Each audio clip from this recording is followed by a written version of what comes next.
مساء الخير يا أبطال. إن شاء الله هنشرح منهج ICT، منهج الصف الخامس الابتدائي. النهاردة إن شاء الله هنشرح الدرس الأول في المنهج. الدرس بيتكلم عن الأجهزة الملحقة بالحاسب الآلي. يلا بينا نبدأ ونعرف أسرار الأجهزة دي بطريقة بسيطة وممتعة.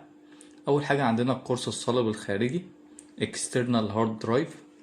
ده شبه الشنطة، الكمبيوتر بيحفظ حاجاته فيها زي صور، فيديوهات، ملفات. يعني هو مكان بنخزن فيه بياناتنا ونقدر نوصله بأي كمبيوتر، نوصله بأي كمبيوتر عن طريق كابل USB. القرص الصلب الخارجي ده بيبقى خارج الكمبيوتر، مش بيبقى داخل الكمبيوتر. التاني القرص الصلب الداخلي. تمام. لكن احنا الدرس الأول بيتكلم فيه القرص الصلب الخارجي. عندنا تاني حاجة هنتكلم عليها برضو كابل الإيثرنت. الكابل ده هو سلك الانترنت السريع. زمان قبل الواي فاي كنا بنوصل الكمبيوتر بالنت عن طريق سلك اسمه الايثرنت. الكمبيوتر بيبقى فيه فتحة مخصوص اسمها ايثرنت بورت او منفذ الايثرنت، بنركب فيه السلك ده فايدته ان هو بيخلي الانترنت اسرع. تالت حاجة هنتكلم فيها الفلاشة. الفلاشة دي عاملة زي المفتاح السحري، بيشيل حاجتنا الصغيرة وينقلها من جهاز لجهاز. يعني لو عندنا مثلا فيديو على كمبيوتر في البيت، كمبيوتر البيت، وعايزين نوديه على كمبيوتر المدرسة، هنحطه على فلاشة وبعدين ناخد الفلاشة نروح المدرسة نوصله بالجهاز بتاع المدرسة ونقدر ننقل الفيديو عن طريق الفلاشة. الفلاشة بتبقى خفيفة وسريعة وسهلة الاستخدام جدا. عندنا هنتكلم برضو عن حاجة اسمها الموجه او اللي هو الراوتر. يعني تفتكروا الواي فاي اللي في البيت، الراوتر الموجه او الراوتر هو الجهاز اللي بيطلع الانترنت للبيت كله. فالراوتر بيستقبل النت من الشركة وبيبعتها اشارات للكمبيوتر والموبايل. فده فايدة الراوتر. عندنا برضو هنتكلم عن حاجة اسمها ال HDMI، كابل HDMI. الكابل ده بيشتغل كأنه جسر بين الكمبيوتر والتلفزيون او بين اللابتوب والتلفزيون. يعني لو عايزين نشوف فيلم على شاشة كبيرة بنوصل الكمبيوتر بالتلفزيون عن طريق كابل HDMI. هو بينقل الصورة والصوت مع بعض بجودة عالية جدا. سادس حاجة هنتكلم فيها اللي هي وحدات القياس في عالم الكمبيوتر. تعالوا نفكر في الكمبيوتر كأنه مخزن معلومات، وكل حاجة فيه بتتقاس بوحدات زي المتر والكيلو في الحياة الحقيقية، بس هنا بنقيس بيانات. تمام. عندنا أنواع، عندنا ست حاجات هنتكلم فيها في الأول. عندنا البت، دي أصغر وحدة بتتقسم لزيرو وواحد. البايت دي بتبقى 8 بتات، بتتكون من 8 بت. الكيلو بايت دي بتتكون من 1024 بايت. الميجا بايت بتتكون من 1024 كيلو بايت.